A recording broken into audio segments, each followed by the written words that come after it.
Giant गन्ने, sugarcane lorry वाला विशाल गन्ने। शेषाचलम के जंगलों में थोड़े गांव में लोग खेती बाड़ी करते हुए जीते थे। वो लोग वहाँ पर ज्यादातर गन्ने की फसल उगाते थे। एक बार वहाँ पर मौजूद चेकपोस्ट के पास बड़े बड़े गन्नों के साथ एक गाड़ी आई। उसे देखकर वहाँ का एसआई उस गाड़ी को रोककर ड्राइवर बिज्जू से, ये क्या भाई, ये इतने मोटे हैं, ये गन्ने हैं या कुछ और? कहा। तब ड्राइवर बिज्जू, सर ये नए किस्म के गन्ने हैं, फॉरेन से आए हैं, वैरायटी बीज है सर, पूरा रस ही रस निकलेगा, जितना निचोड़ोगे उतना रस आता रहेगा। जो भी किसान ये फसल उगाएंगे उन्हें पैसे ही पैसे मिलेंगे सर। कहा। ऐसे तब पता नहीं भाई, आजकल क्या खाना है क्या नहीं कुछ समझ में नहीं आ रहा है। हमारी जिंदगी ही हाइब्रिड बन गई है। बहुत मेहनत करके पैसे कमाने के बाद भी जो स्वादिष्ट खाना हम हमारे बचपन में खाते थे वो अभी नहीं मिल रहा है। कहा। बिज्जू तब, पता नहीं क्यों सर, आपको देखे तो आप सिर्फ खाने के लिए ही पैदा हुए जैसे लगते हैं। अब हम क्या ही कर सकते हैं, एक गन्ने का टुकड़ा दूं क्या? बोलिए सर, एक आरा लाकर काट कर दूंगा। कहा। ऐसे तब, मैं तुम्हें कैसे दिख रहा हूँ, राक्षस के जैसे दिख रहा हूँ क्या? ज्यादा ओवर एक्टिंग किए तो चमड़ी उझेड़ दूंगा। यूं कहने से बिज्जू गाड़ी लेकर चला गया। एक बार जंगल में काम ढूंढने के लिए गन्ने के खेत में मौजूद सिप्पी के पास राजेंद्र और भीम नाम के दो लोग आकर उससे काम पूछे। तब सिप्पी उन दोनों को देखकर, आप दोनों को देखे तो हट्टे कट्टे सांड के जैसे दिख रहे हो। एक एक को एक दिन के 500 रुपए दूंगा, ठीक है? मगर तुम्हारा काम यहाँ पर नहीं, एक बड़ी राज की बात है। कहकर उन्हें जंगल के अंदर ले गया।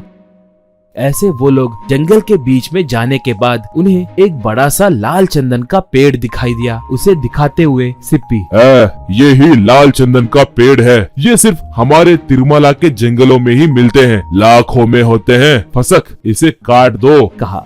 बस राजेंद्र और भीम वहाँ पर मौजूद उस पेड़ को काट दिए।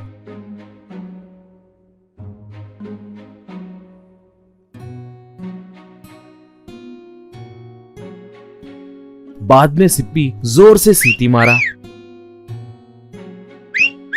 वहां पर थोड़े जंगल के लोग आकर अपने साथ लाए थोड़े औजारों की मदद से उस लाल चंदन के तने को एक बड़े गन्ने के जैसे बना दिए।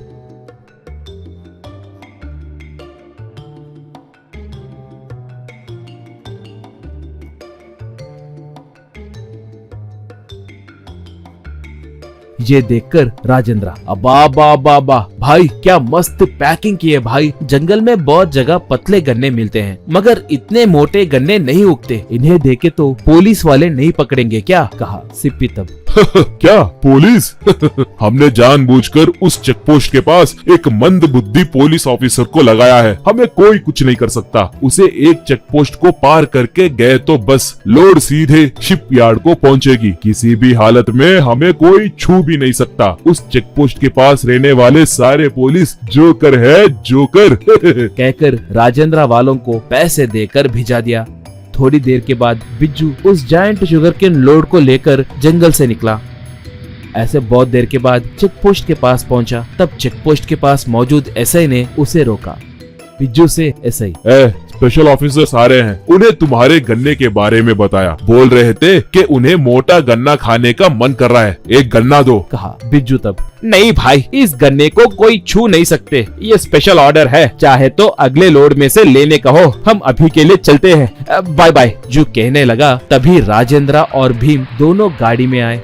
बिज्जू उन्हें देखकर दंग हो गया। तब ऐसे से राजेंद्र, क्यों भाई, सुना है कि तुम डम्मी पुलिस हो? बोल रहे थे कि ये लोग जानबूझकर तुम्हें इस चेकपोस्ट के पास काम पे रखे।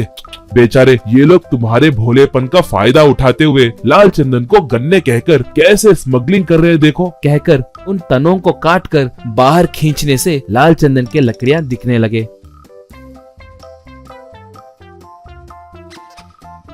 इससे बिज्जू वहां से भागने की कोशिश किया। वो ऐसा ही बिज्जू का पीछा करके उसे पकड़कर खूब मारा। बाद में जंगल में जाकर सिप्पी और उसके पूरे आदमियों को अरेस्ट करके ले गया।